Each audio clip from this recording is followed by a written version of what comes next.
بسم اللہ الرحمن الرحیم۔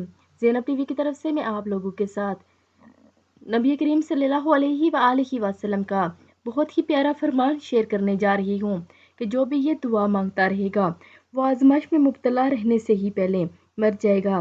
ہر آزمائش سے حفاظت کا نسخہ ہے یہ، وہ دعائیں مبارکہ یہ ہے: اللہم احسن عاقباتنا فی الامور کلہا اجرنا من خزی الدنیا و عذاب الآخرت۔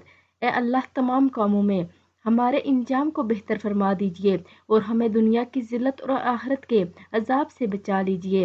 نبی کریم صلی اللہ علیہ وآلہ وسلم نے ارشاد فرمایا ہے کہ جو بھی یہ دعا مانگتا رہے گا وہ آزمائش میں مبتلا ہونے سے پہلے ہی مر جائے گا۔ ہر کام کے بہتر انجام سے کے لیے بھی اس کو پڑھنا مفید اور مجرب ہے۔ گناہ گار دل جلدی سے حق قبول نہیں کرتا، اس لیے پہلے توبہ بھی پھر دعا۔ اے اللہ، عافیت کے ساتھ حق دلائیے، حق سمجھائیے، حق پر چلائیے، حق پر جمائیے اور اہل حق کے ساتھ حشر فرمائیے۔ آمین ثم آمین۔